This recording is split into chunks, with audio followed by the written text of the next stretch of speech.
Bienvenue sur Analyse du Monde, la chaîne dissidente qui donne des informations peu connues et multithématiques.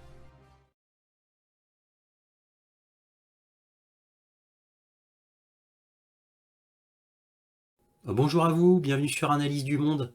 Comme d'habitude, si cette vidéo vous plaît, un petit pouce, un abonnement, un commentaire pour me dire ce que vous en avez pensé et éventuellement un petit don, lien dans la description. Cela me permet de publier régulièrement. Merci à tous de votre soutien à Analyse du Monde, aussi appelé Réinformation sur le monde sur YouTube. Donc là, cette vidéo me tient particulièrement à cœur parce que j'ai appris il y a 3 jours que YouTube avait banni Scott Ritter. Donc là, c'est vraiment fâcheux et triste, puisque Scott Ritter est un grand personnage, bien évidemment, très très écouté dans le monde anglo-saxon international, au même titre que le colonel McGregor, tout du moins concernant l'Ukraine. Et c'est pour ça qu'il a été banni, hein, bien évidemment, pas pour autre chose. Donc Scott Ritter, je vous en parle beaucoup dans mes vidéos, parce que la plupart de mes vidéos sont sur l'Ukraine, il est vrai. Donc je vous parle depuis plus d'1 an de Scott Ritter, au même titre que le colonel McGregor concernant mes sources anglo-saxonnes. Scott Ritter, pour ceux qui ont oublié ou qui ne le savent pas, c'est un ancien vétéran du Corps des Marines des États-Unis concernant l'information. Donc il avait un travail capital pour les États-Unis concernant le rassemblement d'informations pour la géopolitique mondiale. Et pour le coup, lui, il était plutôt spécialisé pour l'Irak à ce moment-là. Et il a été aussi un inspecteur des armes aux Nations Unies. Donc, il a un CV très impressionnant. C'est pour ça qu'il a été pris très au sérieux il y a déjà bien longtemps, exactement comme le colonel McGregor, qui lui a été l'ancien conseiller senior militaire de Donald Trump quand il était président des États-Unis. Donc ça veut dire le premier conseiller militaire du président des États-Unis. Donc là, Scott Ritter a été banni, comme je vous le disais. D'un autre côté, rien de vraiment surprenant. Ça peut arriver. Moi, ça m'est déjà arrivé. J'ai perdu ma chaîne il y a 6 mois, 6-7 mois maintenant, où il y avait 345 vidéos et où j'avais 2000 abonnés. Ma chaîne a été supprimée. Exactement pour les mêmes raisons que Scott Ritter, c'est-à-dire pour propos haineux. Alors que je fais principalement de la géopolitique, de l'actualité, mais propos haineux, voilà. Et lui, c'est exactement ce qui lui est arrivé. Alors, avant que je vous donne ma petite conclusion traditionnelle, qui est mon avis sur tout cela, je tenais à vous dire une chose, et j'en profite de ce qui s'est passé avec Scott Ritter, pour vous rappeler les fondamentaux sur YouTube. Je l'avais fait évidemment il y a plusieurs mois, et puis après j'ai abandonné, mais là justement, je remets ça sur le tapis. Vérifiez vos abonnements concernant ma chaîne, bien sûr. Vérifiez vos abonnements, que ça soit les abonnements sur Odyssey, Rumble. Bon, en général, il n'y a pas de problème pour ces chaînes-là. Surtout, vérifiez vos abonnements YouTube. Vérifiez vos abonnements YouTube, parce que YouTube désabonne. Et moi, ça m'arrive toutes les semaines, au moins toutes les semaines, des fois 2 fois par semaine, où j'ai des abonnements, mes abonnements disparaissent. Alors j'ai déjà eu des commentaires en disant je m'abonne et 10 secondes après mon abonnement a disparu. Faut le faire plusieurs fois. Donc pour les abonnements, faut vraiment être vigilant et que vous en gros vérifiez régulièrement que vous êtes bien abonné, voilà, pour les abonnements. Et à part les abonnements, vérifiez que vous avez bien mis dans vos favoris le lien de ma chaîne Odyssée. Donc ma chaîne Odyssée, le lien est dans la description. Donc n'hésitez pas à prendre ce lien et à le mettre dans vos favoris au cas où vous ne me voyez plus sur YouTube. Ça voudrait dire que j'ai été encore supprimé. Voilà, bon, revenons à Scott Ritter. Donc là, on va regarder des articles concernant Scott Ritter, parce qu'encore une fois, je vous l'avais dit, ça a fait grand bruit dans le monde anglo-saxon, voilà, à l'international. Donc on va regarder ça, vous allez voir, c'est extrêmement édifiant. Alors on a bien sûr Spoutnik International hein, qui s'est jeté dessus. Voilà, donc le 11 août, comme on peut voir là, là vous voyez une photo de Scott Ritter. Pour ceux qui ne l'avaient jamais vu, ben voilà. Donc que lit-on? YouTube supprime la chaîne de Scott Ritter. L'ancien officier vétéran du renseignement du corps des Marines des États-Unis, inspecteur des armes de l'ONU, observateur géopolitique et contributeur de Spoutnik, a passé plus d'un an à fournir des commentaires incisifs sur la guerre par procuration de l'OTAN contre la Russie en Ukraine, remettant en question le récit occidental dominant et offrant sa propre perspective sur les origines de la crise. Voilà. Et que lit-on? Plus précisément, YouTube, le géant de l'hébergement vidéo appartenant à Google, a supprimé la chaîne YouTube de Scott Ritter. Donc on verra qu'en fait, ils n'ont pas supprimé qu'une chaîne, mais plusieurs en fait qu'il avait, hein, en même temps. Voilà. Une bannière indiquant ce compte a été clôturé en raison de violations multiples ou graves de la politique de YouTube, interdisant les discours de haine. Voilà. C'est le même que j'ai eu, hein. Moi j'ai eu le même, hein. Donc bienvenue au club, Scott. Voilà. La société, donc YouTube, n'a fourni aucune information sur la nature de ces prétendues violations multiples ou graves, mais ça c'est normal. YouTube n'a jamais fourni d'informations à ce niveau-là, ni sur la manière dont les commentaires et interviews de Ritter, principalement ukrainiens, constituaient un discours de haine. Voilà. YouTube autorise le signalement par les utilisateurs de tout discours de haine présumé, suscitant des inquiétudes de la part des créateurs de contenu au fil des ans, car le géant de l'hébergement vidéo laisse les militants en ligne organisés faire taire les voix et les opinions qu'ils pourraient ne pas aimer ou accepter, ou qui défient un état important et récit d'entreprise. Voilà. On a Ritter réagit. Ritter a répondu à la décision de YouTube dans une paire de tweets vendredi, affirmant que cette décision était une tentative des plateformes des médias sociaux basées aux États-Unis de le faire taire. Que dit-il? Il n'y a jamais eu de discours de haine dans aucun des épisodes The Scott Ritter Show, c'est le nom d'une de ses chaînes, à moins que l'on ne voit un contenu unique de voix silencieuses haineuses, a écrit Ritter. La connaissance est le pouvoir, l'ignorance est la faiblesse. YouTube, par ses actions, affaiblit l'Amérique et les Américains, a-t-il ajouté.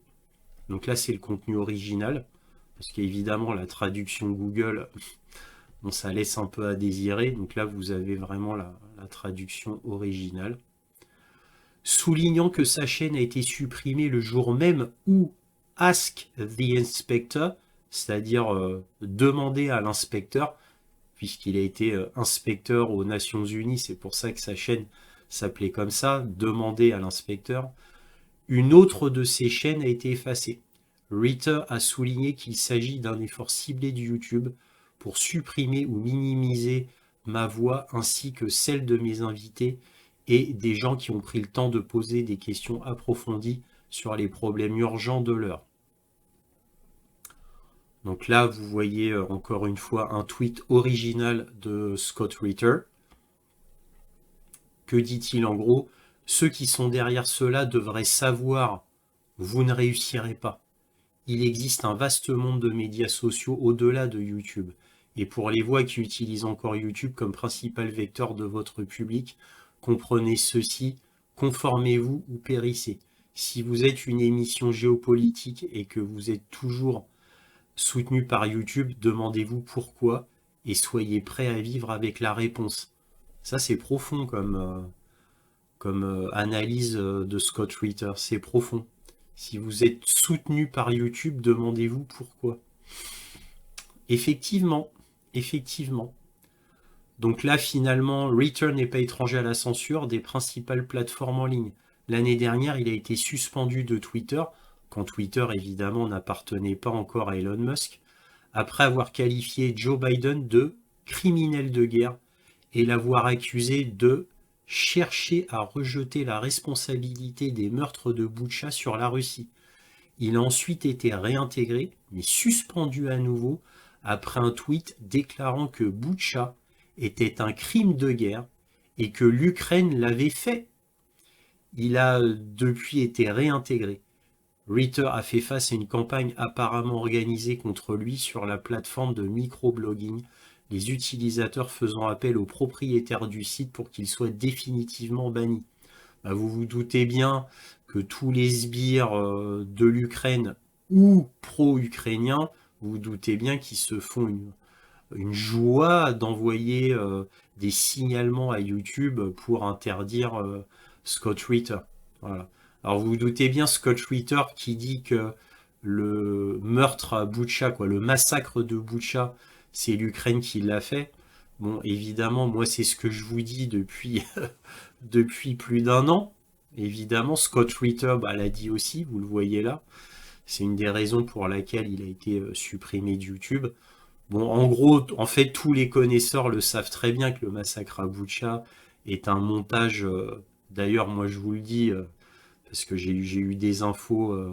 Bon, j'ai fait plein de vidéos dessus. C'est le MI6 qui l'a fait avec l'aide du SBU et les petites mains qui ont déplacé les corps. C'était le bataillon Azov. Voilà, comme ça, vous avez vous avez tous les détails. Voilà. Et comment j'ai eu ces informations spécifiques? Je les avais eues du grand reporter Michel Collomb, le reporter belge. Voilà. Donc, qui lui a été aussi supprimé de YouTube, mais lui, il y a des années et des années de cela. Voilà. Mais bon, il y a ensuite Michel Collomb a pu revenir à un moment donné sur YouTube. Bref, c'est toute une histoire, mais bon, voilà, tous ceux qui donnent, on va dire, des messages qui contredisent l'État profond ou la propagande occidentale, bien évidemment, sont interdits. Bon, on va passer à un autre site. Là, on voit USA News, alors qui est un site, évidemment, on va dire, un peu pro-russe, vous voyez comment c'est, USSA News, avec la morphosie et le marteau ici. C'est un gros site américain, mais qui est pro-russe. Donc là, bon, je vais pas tout vous lire, ils disent à peu près la même chose. Voilà, bon, ils disent qu'il a été censuré. Voilà. Et là, on voit dans News War. Alors pourquoi je vous ai montré News Wars? Parce que là, on rigole plus. Là. Ça, c'est un gros site. C'est un gros site américain, c'est un site journalistique indépendant. C'est un gros site, c'est pas le petit site comme USSA News. Voilà, c'est quelque chose d'assez gros. YouTube supprime la chaîne de l'officiel d'Intel. Alors oui, parce que c'était en anglais, on dit un intelligence officer, c'est-à-dire un membre un agent du renseignement. C'est un agent du renseignement américain, Scott Ritter, avant d'être inspecteur des armes aux Nations Unies. Donc bon, là, c'est la traduction qui a mal été faite. Voilà. Ritter, un ancien inspecteur des armes de l'ONU, a été suspendu de Twitter après avoir qualifié Joe Biden de criminel de guerre et l'avoir accusé de chercher à rejeter la responsabilité des meurtres de Boutcha sur la Russie. Voilà. Donc, je vais pas tout vous relire, c'est à peu près la même chose. On passe. Mais là, je vous ai montré ça, c'est parce que c'est un très gros site indépendant américain. Donc vous voyez que, quand même. Et là, alors attention, on passe encore à un stade supérieur et vous allez voir, c'est pas fini. Là, on a le Ron Paul Institute, donc encore plus haut. Encore plus haut, donc là, ça rigole plus. Et là, que voit-on? YouTube déplatforme les émissions de Scott Ritter, éminent critique des activités américaines dans la guerre en Ukraine. Donc là, vous voyez Scott Ritter qui fait moult conférences aux États-Unis, et pas qu'aux États-Unis d'ailleurs. Il a été aussi, il en a fait en Europe, mais il en a fait aussi en Russie concernant la guerre en Ukraine. Alors Scott Ritter a fait moult conférences concernant la guerre en Irak, et la guerre de Yougoslavie. Voilà. Alors, Scott Ritter, c'est à la base un spécialiste, hein, c'est lui qui a participé au pourparlers États-Unis-Russes pour le désarmement nucléaire. Donc lui, il faisait partie des institutions au plus haut niveau, Scott Ritter. Il a écrit un livre d'ailleurs dessus. Voilà. Donc que dit le Ron Paul Institute, qui est un grand institut américain? Que dit-il? Scott Ritter a été une source incontournable d'informations sur ce qui s'est réellement passé pendant la guerre en Ukraine, au lieu d'être influencé par les médias à gros capitaux et les représentants du gouvernement américain. Il a également été un critique virulent du soutien du gouvernement américain au gouvernement ukrainien tout au long de la guerre. Aussi, il n'est malheureusement pas surprenant que YouTube, propriété de Google, ait supprimé vendredi 2 émissions à travers lesquelles Ritter a partagé ses points de vue. YouTube n'est pas l'ami des personnes qui contestent l'intervention étrangère des États-Unis. Voilà, parce que je vous rappelle que les 2 chaînes qui ont été supprimées simultanément, c'est The Scott Ritter Show et Ask the Inspector. Voilà, bon, je ne vais pas revenir dessus. Et là, le seul grand média occidental qu'en a parlé à ma connaissance. Je dis bien à ma connaissance. Et on a le Daily Telegraph. Daily Telegraph, un des plus grands journaux anglais. Alors je dis bien anglais, anglais de Londres, hein. Donc là, c'est sa filiale de Nouvelle-Zélande qui a répondu le 14 août. Donc ça, vous voyez, ça vient de sortir. Et finalement, comme là, il y a beaucoup quand même de médias internet qui en parlent, le Daily Telegraph s'en est saisi. Alors évidemment, c'est pas le Daily Telegraph Londres, Angleterre, qui a publié dessus, puisque le Daily Telegraph anglais, bon bah lui, c'est laisse tomber, c'est vraiment il marche main dans la main avec le gouvernement américain, donc forcément. Donc là, ce qui montre quand même que la Nouvelle-Zélande a une petite indépendance. Voilà. Évidemment, c'est pas le Daily Telegraph Australia qui vous en parlera non plus, hein. Parce que l'Australie et l'Angleterre, hein, c'est la même chose. C'est pareil, hein. Voilà, totalement contrôlé. La Nouvelle-Zélande, c'est un petit peu différent. Bon, ils font partie aussi, évidemment, du même bloc, mais il y a une petite indépendance. Donc là, le Daily Telegraph en a parlé, et c'est le plus important. Et là, que voit-on? YouTube ban Scott Ritter. Voilà, alors, je vous le mets en français. Voilà. Voilà. YouTube a banni Scott Ritter. Le site a complètement nettoyé la chaîne de l'ancien officier du renseignement américain qui a exprimé à plusieurs reprises son soutien à la Russie. Voilà. Donc là, c'était, je vais pas tout vous répéter, hein. Voilà. Donc là, je voulais simplement vous montrer que, à ma connaissance, c'est le seul grand média occidental qu'en a parlé. Et il a été très neutre, hein, parce qu'il ne dit que les faits. Là, c'est un article court qui donne réponse à Scott Ritter, qui met les réponses de Scott Ritter. Hein, on vous retrouvez, ceux qui sont derrière cela devraient savoir, 2 points, vous ne réussirez pas. Voilà, et en gros, tout ce que je vous avais dit précédemment est là. Voilà. Donc ça, je voulais vraiment vous montrer tout ça. Les chaînes internet pro-russes en ont parlé, mais pas que. Là, on a une grande chaîne occidentale, pro-occidentale, en a parlé. Voilà concernant les sites. On va passer à la conclusion. Alors, que peut-on penser de tout ça? D'abord, c'est triste, ce qui est arrivé à Scott Ritter. Malheureusement, pas du tout surprenant, puisque moi-même, ça m'est déjà arrivé avant lui. Et moi, je suis un tout petit. Donc évidemment, comme lui, il était un très grand, il a duré plus longtemps, parce que évidemment, plus on a d'abonnés, plus quand même on est protégé. Mais c'est pas une protection absolue. Cela peut arriver peut-être même à des plus gros youtubeurs plus importants. Scott Ritter, il avait un CV impressionnant, il a travaillé au gouvernement, donc c'était quelqu'un de sérieux qu'on ne peut pas éliminer comme ça. mais sa voix était beaucoup trop audible ces derniers temps. Scott Ritter devenait une star internationale, il était invité partout. Alors évidemment, pour les Français, personne connaît Scott Ritter, mais pour le monde anglo-saxon qui s'intéresse à ce qui se passe en Ukraine, Scott Ritter est une superstar.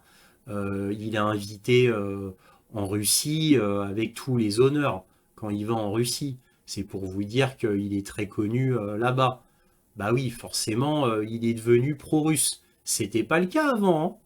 C'était pas le cas avant. Mais il est devenu pro-russe. À force de tout ce qu'il a vu, tout ce qu'il avait comme renseignement. Je vous rappelle que c'est un ancien officier du renseignement, Scott Ritter. Je vous le rappelle. C'est pas seulement un inspecteur, un ancien inspecteur des armes à l'ONU, hein. C'était aussi un officier du renseignement américain qui a gardé des contacts. Exactement comme le colonel McGregor, qui était le premier conseiller militaire du président Donald Trump quand il était actif. Vous vous doutez bien qu'il avait accès à tout et qu'il a gardé des contacts, bien évidemment. Et c'est comme ça que colonel McGregor nous donne des informations avant tout le monde. Parce que lui, il a des informations du Pentagone. Voilà. Ah bah oui, c'est pas le colonel McGregor qui va s'emmerder à faire comme les tout petits minuscules comme moi, à se taper des centaines de rapports télégrammes, à se taper des quarantaines d'articles de journaux par jour. Non, le colonel McGregor, il va pas passer son temps à faire ça, lui, hein. Lui, il appelle ses contacts, il lui donne les dernières infos du jour, et puis voilà, c'est comme ça que ça se passe. D'ailleurs, il l'a dit, hein, il s'en cache pas, hein. Voilà. Mais bon, lui, il est tellement haut que bon, bah pour l'instant, voilà, il est épargné. On verra combien de temps. Et on verra l'Union européenne, là, à partir du 25 août, on va voir ce qui va se passer. Si l'Union européenne va vraiment se resserrer les boulons. À mon avis, de toute manière, moi je vous le dis tout de suite, hein, ça ne peut qu'empirer. Quoi qu'on fasse, de toute manière, ça ne peut qu'empirer. Donc il n'y a qu'une seule chose à faire, procurez-vous un VPN, ça c'est la base de la base, et n'oubliez pas votre lien Odyssey, voire même Rumble, hein, en cas de disparition de ma chaîne sur YouTube. Voilà, donc vérifiez vos abonnements, vérifiez que vous avez le lien Odyssey dans vos favoris concernant la chaîne Analyse du Monde. Et de toute manière, vous aurez encore, je le rappelle, encore une fois, besoin d'un VPN, ne serait-ce que pour continuer à avoir des informations sur YouTube et même Odyssey ou Rumble. Je vous rappelle que Rumble est interdit en France. C'est-à-dire que si vous n'utilisez pas de VPN, vous ne pouvez pas voir Rumble, qui est pourtant la plateforme la plus libre du monde, hein. Voilà. Mais c'est Rumble qui a décidé non, bah ok, vu que la France nous tombe dessus, eh bien on va interdire Rumble en France, voilà. Mais Rumble est extrêmement libre. En attendant, vous quand même, vous pouvez voir Rumble via un VPN.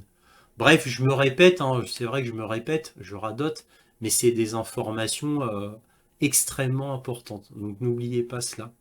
Voilà, bon, tout cela est bien triste et bien sombre, et cela va être encore plus sombre.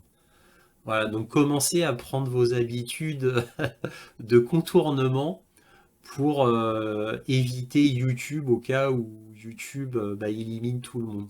Voilà, bon, j'arrête là. Si cette vidéo vous a plu, un petit pouce, un abonnement, un commentaire, c'est important pour moi d'avoir votre avis.